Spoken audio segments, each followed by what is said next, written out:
আমাকে যে মানুষটি বিয়ে করলো তার আগের স্ত্রীর একটা ছেলে সন্তান আছে। তার স্ত্রী মারা গেছে। এখন তার ছেলেটিকে দেখাশোনা করার জন্য আমাকে বিয়ে করেছে। ছেলেটার নাম রাজু।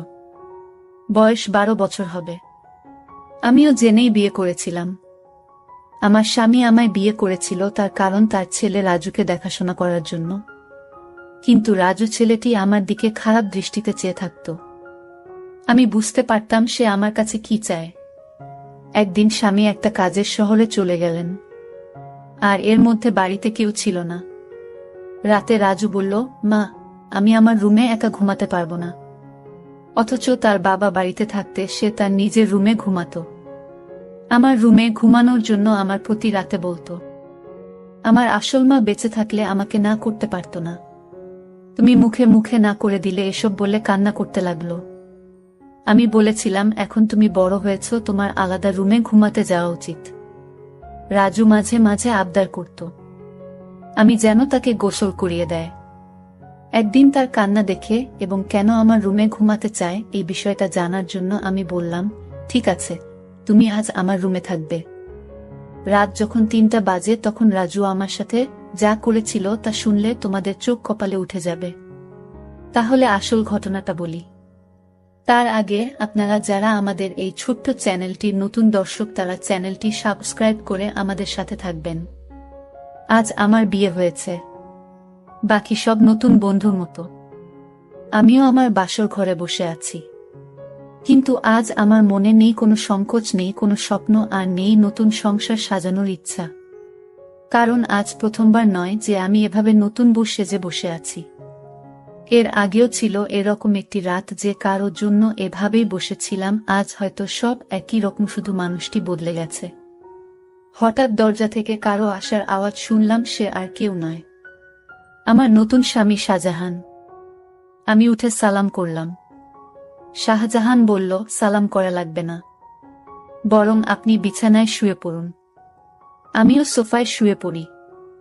সালমা বলল, না না, আপনি বিছানায় ঘুমান, আমি সোফায় থাকতে পারবো। শাহজাহান বলল, দেখুন, আমরা দুজনের কেউই এই বিয়ে মানি না। দুজনেরই আলাদা আলাদা কারণ আছে বিয়ে করার, কিন্তু আমরা একজন অন্যজনের সম্মান তো করি। আর আমি এরকম ব্যক্তি না জেনে আমি বিছানায় ঘুমাবে আর কোনো মেয়েকে এভাবে সোফায় কষ্ট করে ঘুমোতে দেবে। আপনি আমার স্ত্রী, তাই আপনার খেয়াল রাখা আমার দায়িত্ব। আর আপনি যদি আমার এতটুকু সম্মান করেন তবে বিছানায় ঘুমিয়ে পড়ুন। আমিও মাথা নেড়ে সম্মতি দিলাম আর বিছানায় শুয়ে পড়লাম। এবার বলি, আমাদের বিয়েটা কিভাবে হলো। মিস্টার শাহজাহান চৌধুরী শহরের অনেক বড় একজন ব্যবসায়ী। আমাদের বিয়েটা পরিবারের সম্মতিতেই হয়েছে। বলতে গেলে পরিবারের জন্যই হয়েছে। অবশ্য আমাদেরও অসম্মতি ছিল না। আজ আমরা দুজনে এক পবিত্র বন্ধনে আবদ্ধ, কিন্তু এ বন্ধন কোনো মনের জায়গা নেই। কারণ আমাদের দুজনের মনেই যে অন্য কারো নাম আগে থেকেই লেখা, মানে দুজনের মনেই অন্য কারো মায়ায় জড়িত। অন্য কারো কাছে আমাদের মন বন্ধক রয়েছে। ভাবতেই চোখ দিয়ে এক ফোঁটা জল বয়ে গেল। বিয়েটা দুজনেই করেছি, কিন্তু এই বিয়েতে কোনো ভালোবাসা নেই, শুধু রয়েছে দায়িত্ব। তা নিয়ে আমাদের বিয়ের আগেই চুক্তি হয়েছিল, উনি আমার দায়িত্ব নেবে, আর আমি উনার পরিবারের আর উনার ছেলে রাজুর, উনার মলি আপুর ছেলে। মলি আপুকে তাই তো ভাবছেন? শাহজাহান এর প্রথম স্ত্রী। তিনি এখন আর এই পৃথিবীতে নেই। 3 বছর আগে ইহকাল থেকে পরকালে প্রস্থান করেছে। বিয়ের আগে তার ছবি দেখে জানতে পারলাম সে আর আমি একই ভার্সিটিতে ছিলাম। শাহজাহান ও তার আমার সিনিয়র ছিল। শাহজাহানের সাথে কখনো দেখা না হলেও মলি আপুর সাথে প্রায়ই দেখা হতো। সরি দেখা বললে ভুল হবে, ঝগড়া হতো বলে উনি আমাকে তেমন একটা দেখতে পারতেন না। এর কারণও আছে, আমি অনেক দুষ্ট প্রকৃতির ছিলাম, আর উনার সব টাইটেল নাকি চুরি করেছিলাম তা উনি শুধু ভাবতেন। অবশ্য আজও হয়তো থাকলে আমার সঙ্গে ঝগড়া করতেন। উনার স্বামীকে চুরি করেছি বলে অপবাদও দিতেন, কিন্তু ওনার স্বামীর উপর তো আমার কোনো অধিকারই নেই, কারণ আমি উনাকে নিজের স্বামী মানতে পারিনি। বিয়েটা করেছি শুধু পরিবারের জন্য। রাজু এখন 11 বছরের ছেলে। ক্লাস 5-এ পড়ে, দেখতে একদম তার বাবার মতো। যেমন সুন্দর তেমনি মায়াবী দেখতে। বিশেষ করে তার চোখ দুটি শাহজাহানের মতো একদম। শুনেছি শাহজাহানের চোখে নাকি অনেক মায়া, কিন্তু কখনো তাকায়নি, কারণ এখন আর কারো মায়া পড়তে চাই না। একবার পরে অনেক কেঁদেছি, আর কাঁদার ইচ্ছা নেই। আর না কষ্ট সহ্য করার ক্ষমতা আছে, সব বাদ দিয়ে এখন ঘুমিয়ে পড়ি।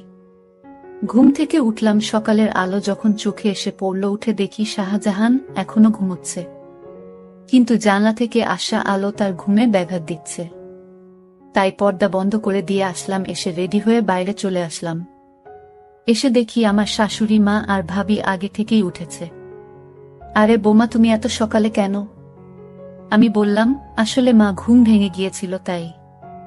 ভাবি, তা ঠিক আছে, কিন্তু আমাদের নতুন বোমা কোনো সাজে না, না কোনো গয়না। যাও পরে আসো। ভাবি, আসলে আমার সাজা পছন্দ না। ভাবি বলল, জানি, তাই তো গতকাল নিজের বিয়েতেও সজনি। মা বলল, বিয়েটা কি তেমন ভাবে হয়েছে, নাকি তোর দেবার জন্য কিছুই করতে পারলাম না? ভাবি বলে, থাক মা, বাদ দেন। মা, আমাদের নতুন বউ তো এমনিতেই চাঁদের টুকরা, ওর সাজা গোজা লাগবে না। ভাবি, আমি বুঝি সুন্দর না, মুখ গোমরা করে মা বলল, তুইও খুবই সুন্দর, কিন্তু মা জানো, আমি ছেলে হলে ঠিকই প্রেমে পড়তাম। আমার যাটা এত সুন্দর, সবাই হাসাহাসি করত।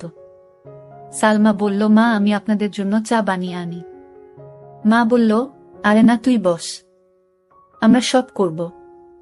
সালমা বলল, মা আমার ভালো লাগে না এমনি বসে থাকলে। মা, কিন্তু সালমা প্লিজ মা।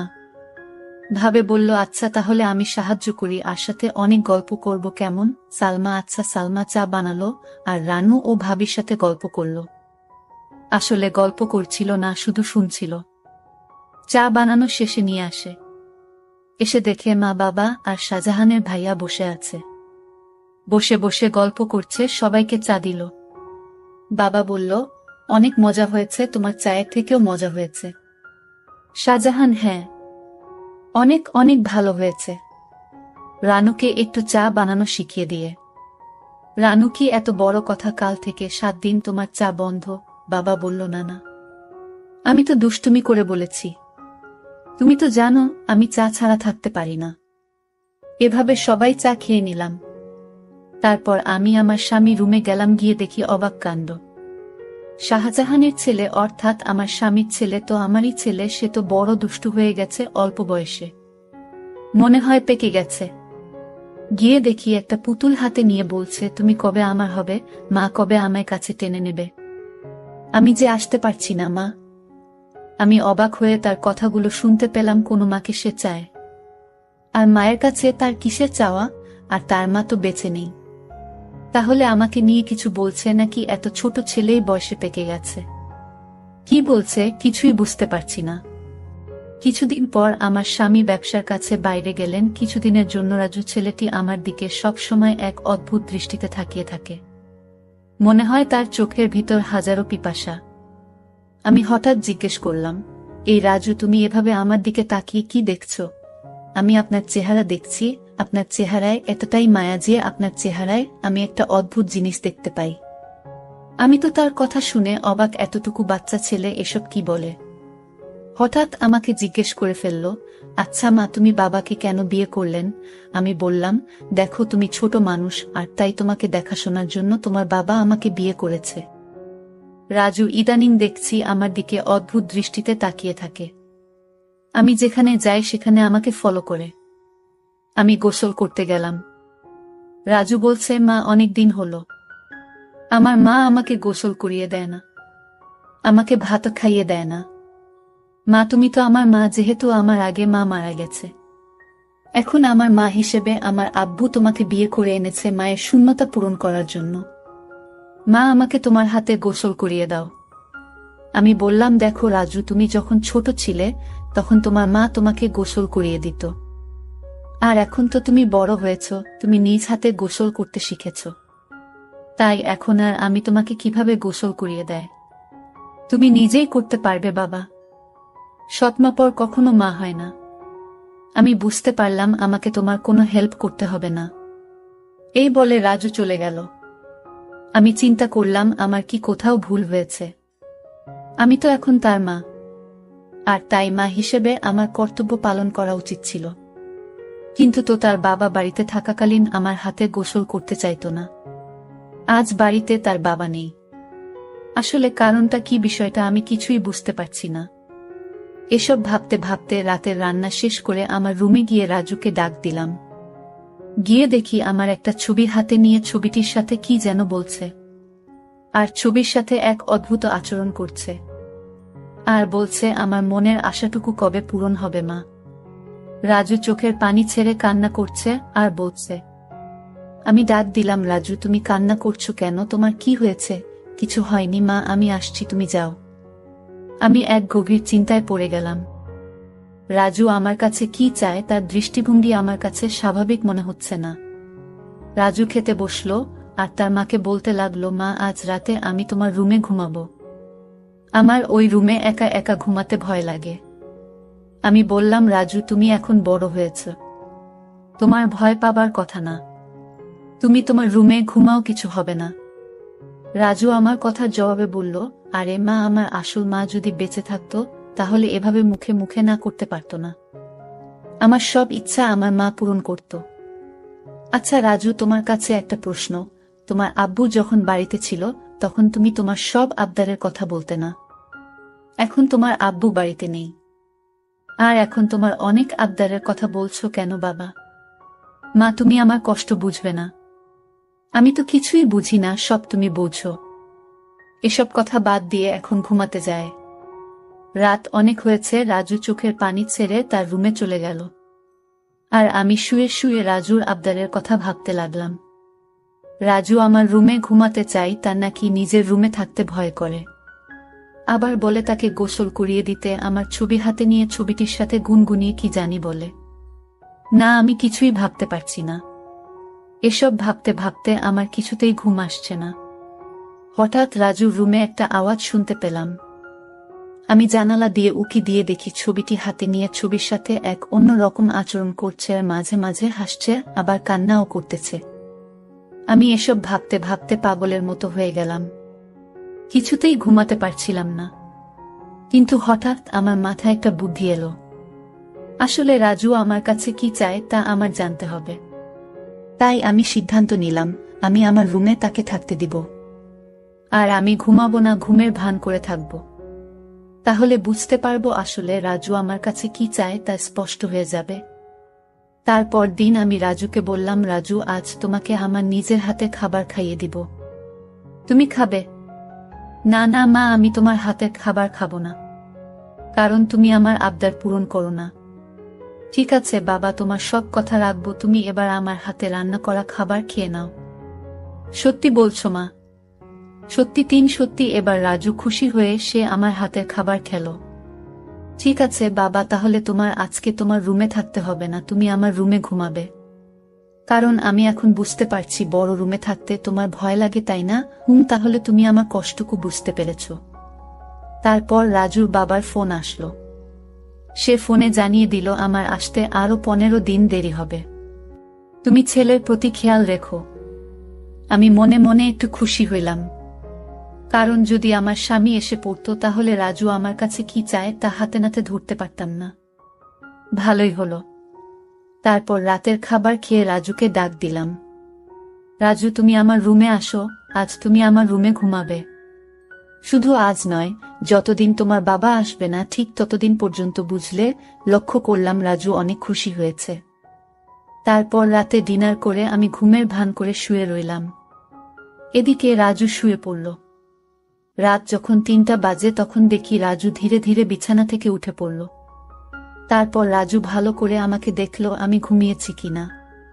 তারপর ধীরে ধীরে আমার কাপড়ের আঁচলটা বের করল, কারণ কাপড়ের আঁচলে আমার ঘরের আলমারির চাবি ছিল।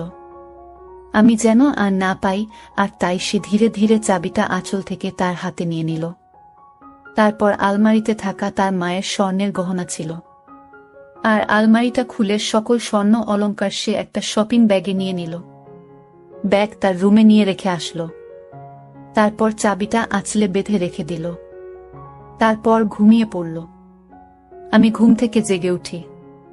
এটা কি করলো? এতটুকু একটা ছেলের সাহস দেখে আমি অবাক হচ্ছি। সেসব স্বর্ণ অলংকার চুরি করলো, আর এই বয়সে তার এত স্বর্ণ বা টাকা দরকার কেন? আমি তাকে কিছুই বলিনি।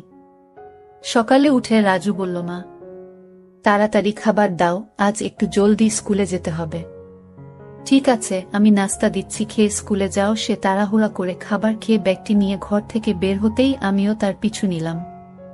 তারপর দেখলাম একটা স্বর্ণের দোকানে গিয়ে স্বর্ণগুলো বিক্রি করে দিল। তারপর এই টাকাগুলো নিয়ে কবরের চারপাশে বেড়া দেওয়ার জন্য কিছু সরঞ্জাম কিনল, আর সেই সরঞ্জাম নিয়ে গেল তার আসল মায়ের কবরের পাশে।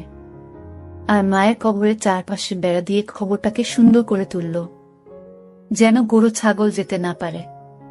আমি রাজুর এই দৃশ্য দেখে অবাক হয়ে গেলাম।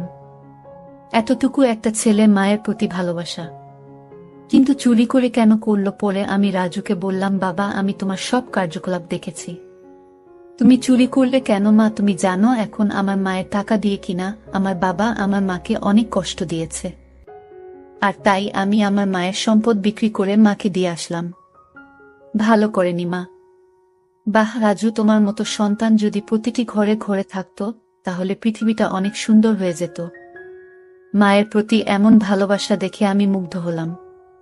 সকল দর্শকদের উদ্দেশ্য করে বলতে চাই, যাদের মা বেঁচে আছে তারা খেয়াল রেখো, তাহলে দুনিয়া আখেরাতে শান্তি পাবে, সকল কাজে সফল হবে।